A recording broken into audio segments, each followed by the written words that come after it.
So we're out camping right now, and it's a little bit overcast, it's rainy, it's wet. Best thing to do to stay dry and also build that nice little ambiance, rain or shine, is a little campfire. And I'm just going to go into a brief explanation of where I'm going. We're just in a bit of a park, or in a campground beside a park. And I say that because I don't want to do anything that's taking away from the natural scenery. I don't want to hurt somebody else's experience when they come here to camp. So all I'm going to do is find some stuff like this. These are dead branches. I'm going to be getting different fuels, starting with the littlest stuff, which is this tinder right here. And as long as it snaps, that's pretty good. It's not hurting a live tree. This tree is alive. So just going to get a little bit, just a little bit, not too much. So here I have my tinder. This is what will start my fire. However, I need something that burns very well, has a lot of oil, or it's very dry naturally. And what I'm going to use is going to be this birch bark.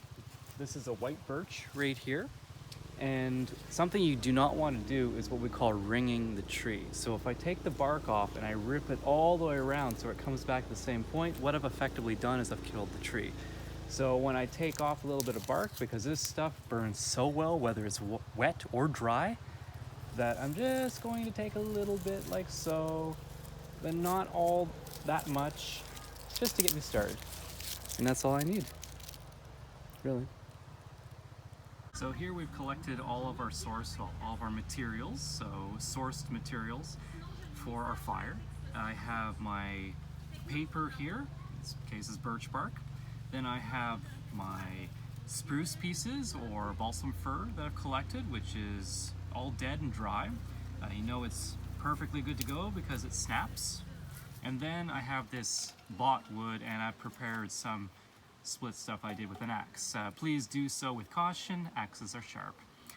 What we're going to do next is then we're going to assemble all these pieces and make our fire. Here's my paper, or my birch bark. I've put it into a bit of a pile, as you can see, broken it up a little bit. What I'm going to do next is I'm going to take my finer pieces of wood, so these sticks, break them further. Oh, you see they're snapping nicely. That's a good sign. And I'm making what we call a teepee. That doesn't look like one right now, but as I move along, I'm going to be adding more and more. And as I go, I will also add thicker and thicker pieces. And you can see that there is some of this moss. This is called old man's beard. Old man's beard burns really well when it's dry, not so much when it's wet, but this is not bad. At this stage, we will not be adding on the bigger firewood that I mentioned earlier, that I showed you earlier, just because the fire is not ready for that just yet.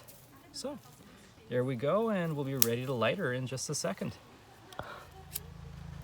So, just for safety, I'm lighting a stick here. If it will light, well, she doesn't want to light.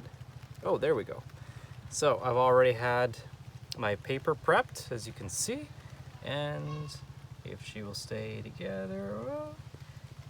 And flame likes to burn best when going uphill, so I'm just putting this piece of this piece of wood at an angle, and I'll just put her right underneath that side,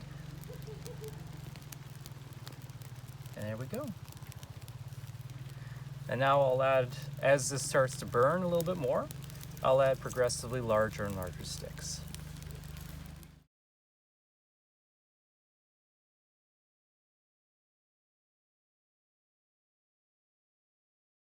So, as you can see, our fire is nicely going.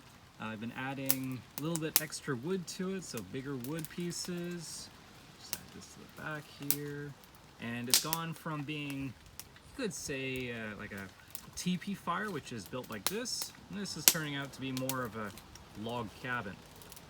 You can also hear it crackling, and that combined with the smoke or the lack of smoke, if it's really billowy, which is what you'll get if I throw on something green or wet, that doesn't burn very well.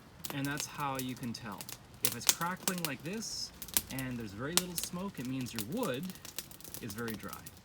Another thing too, and this is an important one, is if you hear hissing. If you're hearing hissing in the wood while it's burning, it's a sign that there's a lot of moisture in it. And it's basically water that's coming to a boil within the wood. That's not good. It means your wood is not going to burn for as long, nor will it give off adequate heat. Because that will last a good little while anyway.